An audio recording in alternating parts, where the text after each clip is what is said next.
حضرت امیر حمزہ فرماتے ہیں ابھی کلمہ نہیں پڑھتے تھے، کہتے ہیں میں شکار کے لیے گیا تھا، واپس آیا تو واقعہ یہ ہوا کہ نبی کریم علیہ السلام نہ کوہ صفا کی پہاڑی کی طرف جا رہے تھے، تو رستے میں ابو جہل آ گیا، اس نے حضور کو نہ برا بھلا کہا۔ میرے نبی کریم علیہ السلام نے نا آج اس کے جواب میں خاموشی اختیار کی۔ خاموشی بہت بڑا طوفان ہوتی ہے، چپ رہنا بہت بڑا طوفان ہوتا ہے۔ حضور خاموش ہو گئے، مکمل کوئی بات نہیں، حضور دیر تک خاموش رہے۔ نبی کریم علیہ السلام جب خاموش رہے تو سر پٹایا اور اس کے ہاتھ میں ڈنڈا تھا، حضور کے سر اقدس پر دے مارا۔ حضور کچھ نہیں بولے، خاموش رہے، سر پہ ہاتھ رکھا، گھر تشریف لے گئے۔ وہ لونڈی دیکھ رہی تھی، نبی کریم علیہ السلام تشریف لائے حضرت ختیجہ کے گھر۔ اتنی دیر میں حضرت امیر حمزہ آئے تو اس لونڈی نے نا جناب امیر حمزہ کو مخاطب کیا، چونکہ اس نے حضور کو بھی دودھ پلایا تھا اور جناب امیر حمزہ کو بھی برابر کی محبت تھی، رضائی والدہ تھی۔ حضرت امیر حمزہ کو دیکھ کے کہنے لگی امیر حمزہ کہاں سے آ رہے ہو؟ کہا شکار کھیل کے آ رہا ہوں۔ فرمایا کیا فائدہ تیری بہادری کا، کیا مطلب ہے تیرے اس سارے کارنامے کا، کہا ہوا کیا؟ تو وہ لونڈی کہنے لگی کہ آج میرے سامنے ابو جال نے ڈنڈوں سے اتنا مارا ہے کہ حضور کے سر اقدس سے خون نکل آیا ہے، خون نکل آیا ہے۔ مجھے پتہ ہے ابو جہل یہ ظلم اس لیے کرتا ہے کہ محمد ابن عبداللہ کے والد موجود نہیں۔ آج اگر ان کے والد ہوتے، دادا عبد المطلب ہوتے، تو پھر میں دیکھتی تھی کون ان کے قریب آتا۔ یہ لفظ کہے نا تو جناب امیر حمزہ رو پڑے، شکار وہیں پھینکا، درخت سے ڈنڈا توڑا۔ ابو جال بیٹھا تھا حرم مکہ میں، کفار کے درمیان ٹولیاں بنا کے وہاں گئے اور زور سے ڈنڈا اس کے سر پہ مارا، اور ڈنڈا مار کے کہنے لگے تجھے شرم نہیں آتی؟ میرے بھتیجے کو لاوارث سمجھتے ہو؟ جرت ہے تو ذرا آنکھ اٹھا کے ایک دفعہ دیکھو، میں تمہاری آنکھ نہ نکال دوں تو کرو ہمت، اگر طاقت ہے تو بولو۔ اللہ اکبر۔ جب یہ لفظ کہے، جب یہ بات کری تو ابو جال کانپنے لگا۔ کچھ لوگوں نے چاہا حضرت امیر حمزہ کے معاملے میں مداخلت کرنی، پر کہنے لگا چپ کر جو، تمہیں پتہ نہیں یہ شیر بڑا ہے، یہ دلیر ہے، یہ طاقتور ہے، خبردار کوئی بات نہ کرنا۔ اللہ اکبر۔ حضرت امیر حمزہ وہاں سے نہ نکل کے تو سیدہ ختیجہ کے گھر آئے۔ سیدہ ختیجہ الکبریٰ رضی اللہ تعالیٰ عنہ نا نبی کریم کو مرہم پٹی کر رہی تھی۔ حضور نے چچا کا چہرہ دیکھا تو آنکھوں میں آنسو آ گئے۔ حضرت امیر حمزہ بھی روئے اور کہنے لگے بھتیجے خوش ہو جا، میں اس کا سر پھوڑ آیا ہوں۔ اتنی زور سے مارا ہے کہ اس کو ہمت نہیں ہوئی بات کرنے کی۔ حضرت امیر حمزہ کے جواب میں محبوب فرمانے لگے چچا میں ابو جال کا سر پھوڑنے سے تو خوش نہیں نہ ہوتا۔ کہا آپ کیسے خوش ہوتے ہیں؟ فرمایا آپ کلمہ پڑھ جائیں میں خوش ہو جاؤں گا۔ تو حضرت امیر حمزہ کہنے لگے کلمہ پڑھنے سے راضی ہو جاؤ گے، خوش ہو جاؤ گے، بس اتنی سی بات؟ فرمایا ہاں۔ تو کہا پڑھاؤ کلمہ، پڑھاؤ کلمہ۔ حضرت محبوب کریم نے کلمہ پڑھایا اور جناب امیر حمزہ اسی وقت مسلمان ہو گئے۔ ایک سنار کے بارے میں عارف رومی نے لکھا ہے کہ وہ نا اس نے بے اولاد تھا تو اس نے ایک بچہ لے کے پال لیا، تو بچہ اس کو باپ کہتا تھا، اس کی بیوی کو ماں کہتا تھا۔ انہوں نے لے پالک بچہ تھا، اور یہ لوگ جن کی اولاد نہیں ہوتی ترس جاتے ہیں، کئی دفعہ ترسے ہوئے لوگ تھے۔ بچے کو لے لیا، پالا، وہ بچے نے بھی حد کر دی فرما برداری کی۔ اب وہ جوان ہو گیا اور بڑا خوبصورت جوان ہوا۔ وہ سنار کہتا ہے کہ ساری زندگی میں نے صفائی میں، نیکی میں گزار دی۔ ایک دن دکان کے پہ ایک عورت آئی تو وہ کہنے لگی یہ چوڑیاں مجھے خود سے آپ پہنا دیں۔ وہ کہتا ہے میں نے جب اس کا ہاتھ پکڑا تو میرے دل میں غلط خیال آ گیا، میں نے غلط نظریے سے اس کا ہاتھ پکڑا، اور جب میں نے اس کا وہ ہاتھ اس نظریے سے پکڑ لیا، تھام لیا، بہرحال وہ چلی گئی، لیکن وہ میرے ذہن کے اندر ناپاکی آ گئی۔ تو میں گھر گیا تو میری بیوی باہر کھڑی تھی اور رو رہی تھی، تڑپ رہی تھی۔ میں نے اسے کہا کیا ہوا؟ تو وہ کہنے لگی کہ بچہ ساری زندگی فرما بردار رہا، میں نے ماں بن کے پالا، پر آج اس نے غلط ذہن سے میرا ہاتھ پکڑ لیا ہے، اور میں تڑپ گئی ہوں، ٹوٹ گئی ہوں کہ یہ اگرچہ لے پالک تھا، کسی کا تھا، پر میں نے تو پتر سمجھ کے پالا تھا، یہ کیا ہوا؟ وہ کہتا میری چیخ نکل گئی تو میں نے اسے کہا کہ یہ اس کی غلطی نہیں، یہ میری غلطی ہے۔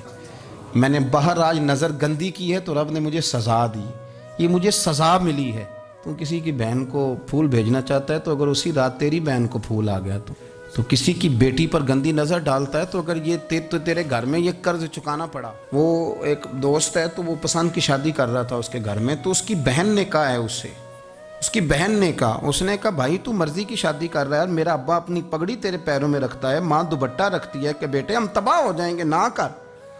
اور آج اگر تیرا یہ حال ہے تو پھر مجھے بھی اجازت دے, میں بھی مرضی کی شادی کروں. تو وہ کانپ گیا بری طرح سے.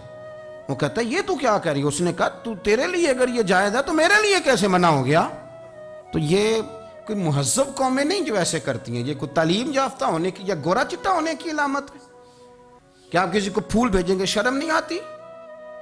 مہذب قوم اور شریف لوگ کون ہوتے ہیں؟ میرے نبی کریم علیہ السلام نے فرمایا الحیاء من الایمان, حیا تو ایمان کا حصہ ہے. سردار احمد صاحب رحمت اللہ علیہ کے پاس نے ایک بوڑھی اماں اپنا بیٹا چھوڑ گئی. تو حضرت صاحب نے کوئی 2 4 5 مہینے رکھا, تو بعد میں اس کی اماں کو بلا کے کہا کہ تو بیوہ ہے, بیٹا تیرا یتیم ہے, میں نہیں چاہتا کہ اس کا وقت ضائع ہو. یہ پڑھنے والا کوئی نہیں, سارے نہیں بھائی پڑھنے والے ہوتے. اب یہاں علماء بیٹھے ہیں, میں بے ادب بھی نہ ہو جاؤں, کچھ پورے 8 سال لگا کے بھی آ جاتے ہیں, سند بھی ان کے پاس ہوتی ہے, ناراض نہ ہو جانا, یہ تو سب اچھے لوگ ہیں, سند ہوتی ہے پر پتہ کوئی نہیں ہوتا. یہ اعلیٰ حضرت نے لکھی ہے بات, سند ہوتی ہے, پوری ڈگری ہوتی ہے, اس پہ کئی لوگوں کے سائن بھی ہوتے. تو بہت سارے طالب علم ایسے ہوتے ہیں جو مدارس میں کہتے ہیں میں فاضل فلاں ہوں, لیکن کوئی شے پاس. تو مولانا سردار احمد صاحب محدث اعظم پاکستان رحمۃ اللہ علیہ اس بوڑھی کو کہنے لگے تیرا بیٹا کون دینا ہے, پڑھنا پڑھانا اس نے کچھ بھی نہیں, تو یتیم بچہ ہے, کل کو تو کہے گی کہ میرے بیٹے نے وقت ضائع کیا تو واپس لے جا. بوڑھی اماں رونے لگ گئی, کہنے لگی میں پڑھانے تو نہیں لائی تھی, میں تو آپ کو رب کا ولی سمجھتی ہوں, میں تو نوکری کرانے لائی تھی, نوکری. حضرت انس بن مالک کہتے ہیں میری اماں بھی حضور کی بارگاہ میں دے گئی تھی, حضور کی بارگاہ میں. یہ نہیں کہا تھا کہ یا رسول اللہ پڑھا دیں, ہاں میں ذمہ داری سے بات کر رہا ہوں. یہ نہیں کہا تھا حضور مجاہد بنا دیں, یہ تھوڑی کہا تھا کہ یا رسول اللہ صلی اللہ تعالیٰ علیہ وسلم سے مفسر محدث محقق مفتی بنا دیں. حضرت انس کی اماں کہہ گئی تھی سونیا جب تک یہ رہے گا نا آپ کی نوکری کرے گا, یہ گھر کے کام کاج کرے گا, ڈیوٹی کرے گا, حضور یہ آپ کی نوکری کرے گا. تو میرے محبوب نے پھر دعا کر دی اللہ اسے برکت عطا فرما. تم سمجھتا ہے خدمت والا خالی رہ جاتا ہے؟ جتنا ذائقہ خدمت والے کو ملتا ہے, جو اس کے نصیب میں آتا ہے, وہ کسی کا نصیب کہاں بھائی. حضرت انس کہتے ہیں حضور نے دعا کر دی برکت کی. مجھے تو کھیتی باڑی آتی بھی نہیں تھی, پر لوگوں کے باغ میں سال میں 1 دفعہ پھل لگتا تھا, میرے باغ میں 2 دفعہ لگتا تھا. حضور نے دعا کر دی یا اللہ اسے اولاد دے. فرماتے ہیں میرے بیٹے, میرے پوتے, میرے نواسے, میری بیٹیاں, فرماتے ہیں میں زندہ ہوں اور میری 100 اولادیں موجود ہیں.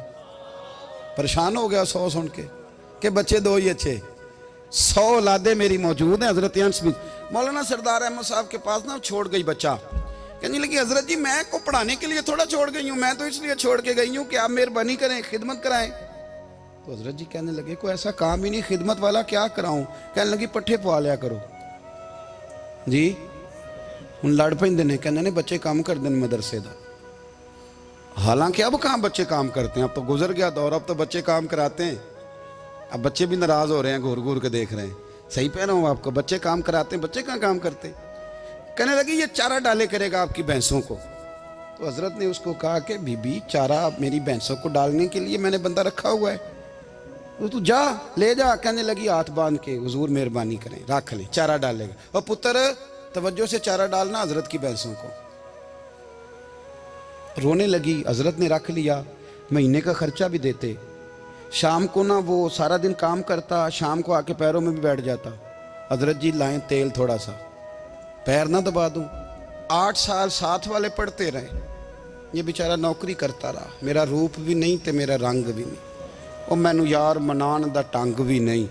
کبھی کبھی نا حضرت بلال حبشی فارغ ہوتے نا تو نبی پاک کی بارگاہ میں عرض کرتے حضور کوئی کام تو نہیں, سارے ہو گئے, حضور جاؤں ذرا, چلے جاتے. ایک دن سلمان فارسی کہنے لگے یا رسول اللہ یہ بلال کہاں جاتا ہے؟ فرمایا جا دیکھ کے تو آ. حضرت سلمان واپس آئے تو آ کے رونے لگے, کہنے لگے سونیا جب یہاں سے جاتا ہے نا تو جا کے سیدہ فاطمہ کی چکی پیسنی شروع کر دیتا، بی بی صاحبہ کے کام کرنے لگتا ہے، گھر میں جا کے اسنین کی ڈیوٹی کرتا ہے، وہاں بھی کام یہاں بھی کام۔ وہ چارہ ڈالتا رہا، اس نے چارہ ڈالا، حضرت محدث اعظم کی بھینسوں کو دستار فضیلت کا وقت آ گیا، سارے پگڑیاں سجا کے آ گئے، آج دستار ہوگی۔ یہ نہ پیچھے ہو کے بیٹھ گیا، چونکہ پڑھا ہی نہیں تھا تو دستار کاہے کی، دستار تو اس کی جو پڑھے گا، ہم نے تو پڑھا ہی نہیں، ہم نے تو یار پڑھا، گھر پڑھا، ڈیوٹی کری۔ حضرت محدث اعظم رحمۃ اللہ علیہ کے ہاں جب اعلان ہونے لگا نا کہ اب دستار ہوگی، تو حضرت نے پہلا اعلان اس کا فرمایا۔ تو مجھان والا بندہ کپڑے بھی کدی کدی بدل دے نا، وہ کہتا ہے جس حال میں بھی تھا میں پلٹ کے دیکھنے لگا کہ پڑھا پڑھایا تو ہے، کوئی شے نہیں، تو یہ ماجرا کیا ہے؟ پیچھے سے اٹھ کے آئے تو کہتے ہیں باقیوں کی دستار کسی عالم نے کی، کسی صوفی نے کی، لیکن یہ بھینسوں کو چارہ ڈالنے والا جب آیا تو محدث اعظم نے فرمایا پگڑی کے بال کو کوئی ہاتھ نہ لگائے، یہ ساری دستار میں نے کرنی ہے۔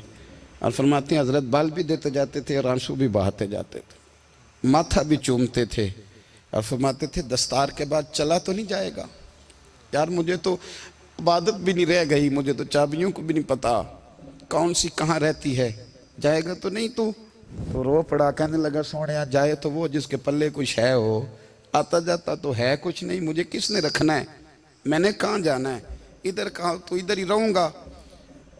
وہ اس طالب علم کے سارے استاد بھائی کہتے ہیں اس نے دستار کرائی، پڑھا پڑھایا کچھ نہیں، پر جو مسئلہ اڑ جاتا تھا نا، وہ جو اڑ جاتا تھا نا، وہ جا کے اس سے پوچھتے تھے تو کتابیں کھولنے کی ضرورت نہیں پڑتی تھی۔